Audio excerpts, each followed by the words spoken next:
As the fourth most populous state in the United States of America, New York has seen its fair share of grisly and chilling cases. It is the backdrop to the murders of some of the world's most influential figures, including Malcolm X and John Lennon, and was the hunting ground of the infamous serial killer David Berkowitz, or as he is better known, the Son of Sam. Many of its crimes go unnoticed by the mainstream media, as they are overshadowed by one or two notorious cases, and so today, we aim to shed light on some of these lesser-known cold cases. In this episode, we'll be exploring two unsettling, unsolved cases from New York.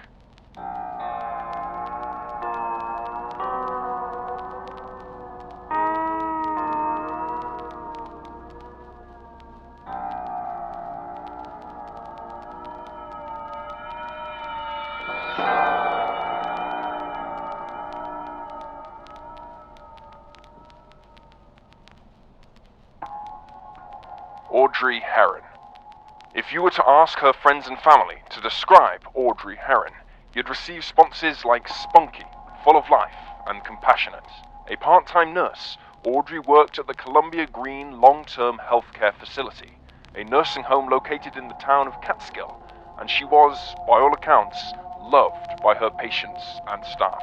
It seemed that she was built for nursing, and while speaking with Crime Watch Daily, her eldest daughter recalled how much Audrey adored her job.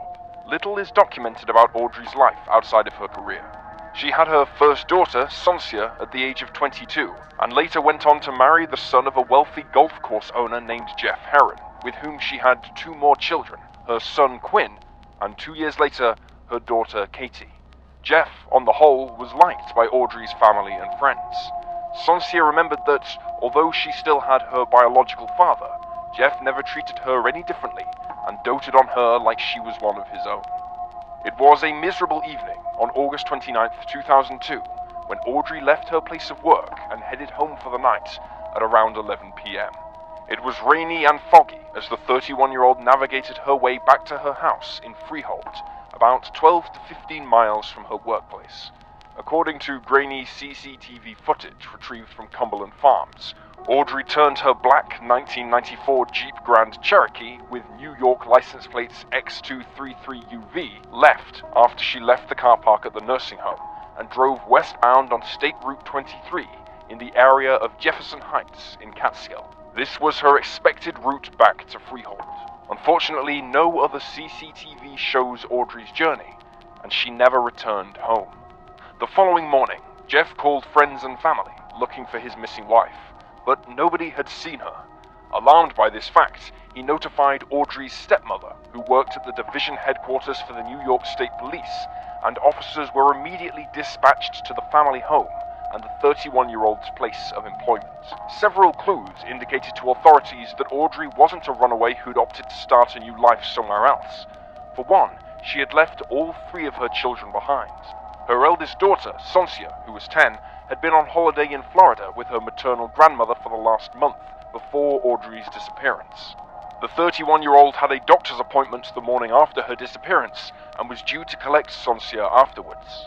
Loved ones describe Audrey as a devoted mother and don't believe she'd have left without her children. Additionally, she never turned up to her doctor's appointment. It would have been odd for her to have made it if she planned to leave. Following Audrey's disappearance, law enforcement brought in cadaver dogs and a helicopter to help search. Both her route home and many detour routes she may have taken were repeatedly checked, and officers carried out a 9-mile radius foot search of every building, route, and body of water. Still, no sign of the missing mother of 3 was ever found. Over 1,000 leads were investigated concerning the case, but none of them panned out. In 2018, law enforcement received a tip that the 31-year-old's body had been buried on a property in the area. Investigators examined the scene on foot using cadaver dogs and drained a pond on the property, but nothing was found. Over the years, Audrey's husband Jeff has come under fire for his behavior following her disappearance.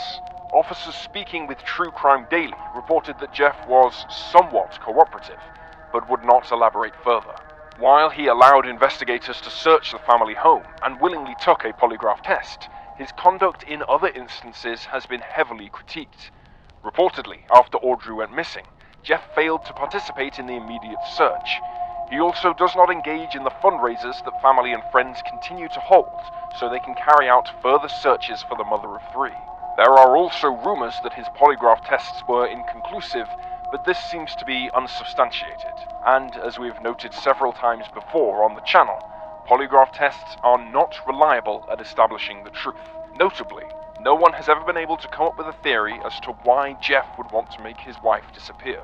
The couple were, by all accounts, happy, and there is no evidence of either party having an affair. Additionally, Jeff would have no financial motive, given that he and his family were already wealthy. Soncia has stated her belief that Jeff refrains from engaging with the media to protect the children, and other family members have noted that he was distraught following the disappearance. But some of Audrey's friends have expressed their wariness of the father of two. Another theory in Audrey's case stems from a local rumor that the 31-year-old was abducted by members of the Russian mob. This is because the golf course owned by the Herron family did, at least at one time, have a silent partner who was Russian. According to local gossip, the family owed this anonymous Russian individual a large sum of money, and so Audrey was abducted to force the family to pay up. Law enforcement did investigate this notion, even stationing an officer at the family home in case they received a ransom demand, but ultimately the police found no evidence this was the chain of events that led to her disappearance. The final theory in Audrey's case is that she fell victim to a simple accident and that her car and remains are somewhere in a body of water waiting to be found. This is because the area in which she was driving on the night of her disappearance was heavily wooded and poorly lit. As we stated earlier, the weather was wet and foggy, and Audrey's car didn't have fog lights. It's possible that her car wound up submerged in a body of water somewhere after she became disoriented or visually impaired by the bad weather and low lighting. It's been 2 decades since Audrey was last seen alive. In the years since she went missing, her credit cards have not been used, her bank account has not been touched, and her phone has been inactive. Investigators noted that they attempted to ping her phone, but received no connection. Audrey's daughters, Katie and Soncia, are both now grown adults, and they have both pursued a career in nursing. Talking about her mother, Soncia fondly reflects on her memories of the time they spent together, playing video games and having girls' nights, which included going for dinner and getting manicures. According to investigators, there are several persons of interest in the case, but they have never been publicly identified. As far as we know, Jeff Herron has never been named a suspect or person of interest. Audrey's car has never been located, and foul play is suspected in her case. 31-year-old Audrey Mae Herron was last seen in Catskill, New York at around 11 p.m. on August 29, 2002, when she left the Columbia Green long-term healthcare facility to return to her home in Freehold. Notably, according to the Charlie Project, some reports state that she was last seen in Cairo, New York. At the time of her disappearance, Audrey was wearing a blue turtleneck top, dark green medical scrubs, a yellow gold necklace, and a watch with a white leather band and white metal face.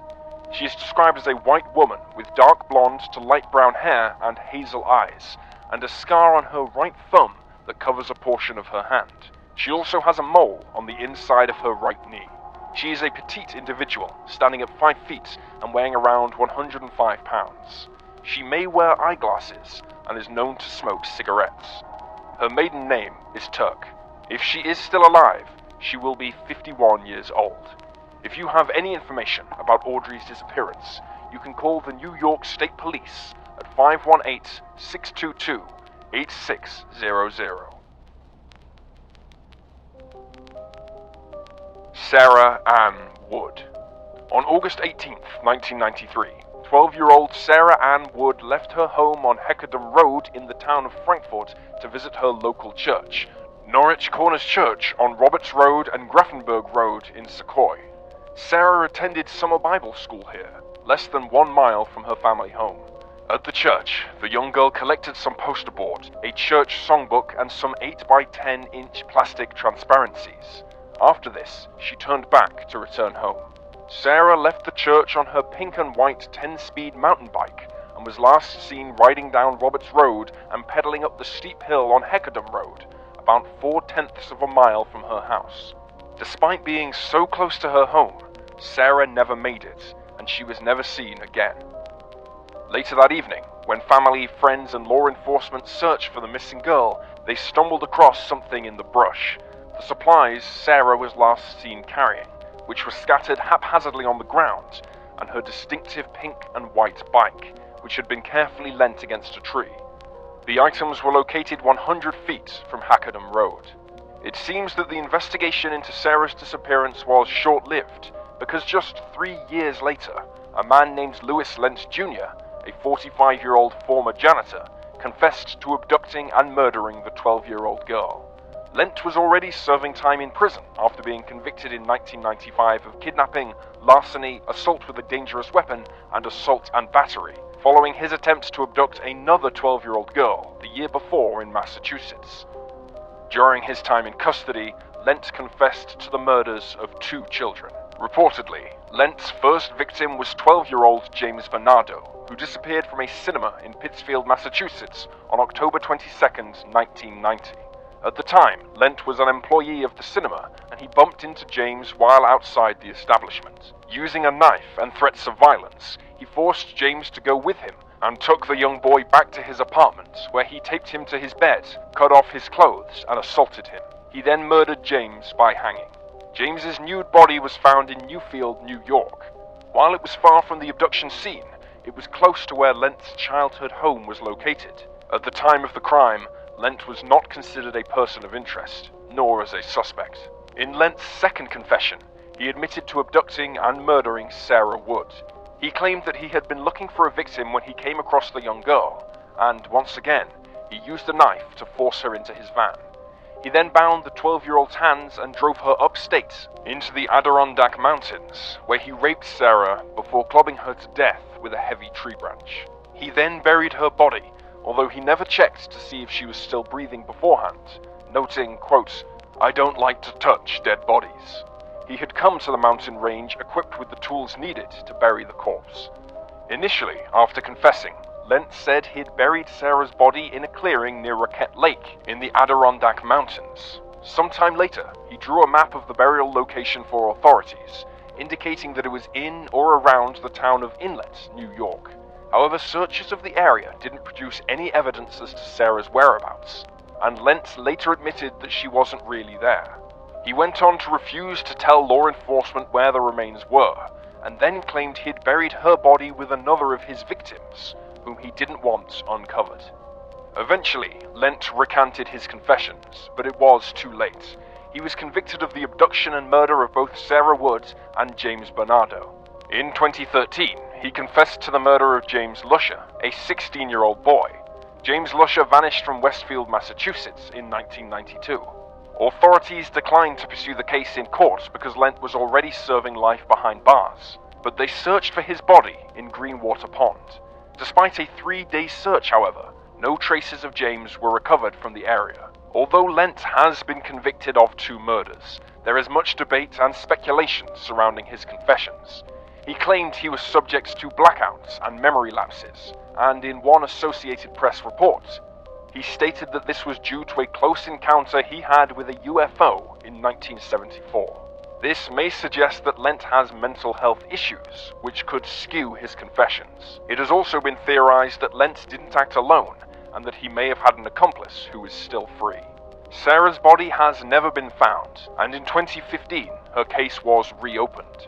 Despite the conviction, her case is considered unsolved. Lent is currently serving life in prison at Colony Correctional Facility in Bridgewater, Massachusetts. After her disappearance, Sara's family founded the Sara AnneWood Rescue Center, a branch of the National Center for Missing and Exploited Children, which was later renamed the Mohawk Valley Branch. Furthermore, her story inspired a small group of cyclists, led by her older brother Dusty and her father Robert, to raise awareness about her case and the Mohawk Valley branch of the NCMEC by riding from Utica, New York to the US Capitol while wearing teal and pink jerseys. Now, every year, thousands of cyclists participate, raising funds for the NCMEC and shedding light on not just Sara's case, but the cases of hundreds of missing children all across the country. They have now expanded their clothing colors to include purple for the police officers who work on these cases, and white to symbolize all the missing children. 12-year-old Sara AnneWood was last seen on August 18, 1993, while pedaling up a steep hill on Hackerdam Road in the town of Frankfort, New York. She was just 5 feet tall and 96 pounds at the time of her disappearance, and was last seen wearing a pink t-shirt with Guess Who embroidered across the front, turquoise shorts, brown sandals, and a headband. She may have been carrying tortoise shell prescription glasses and a fluorescent green and white keychain with a silver ring on it, as well as 4 keys. Sara is described as a white girl with brown hair and blue eyes, and has scars on both of her legs. 1 toe on each foot is disabled, and she has dimpled cheeks. She also has freckles on her face, and her hair was shoulder length at the time of her disappearance. Some agencies spell her name as Anne without the E. Foul play is suspected in her case, but if she is still alive, she will be 40 years old.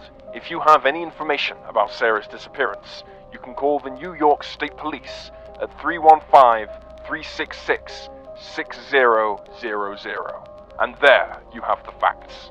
Please leave a comment down below with your own theories and speculations, and remember to like this video and subscribe to support the channel. Thank you for watching. Stay alert, stay safe, and I'll see you next time.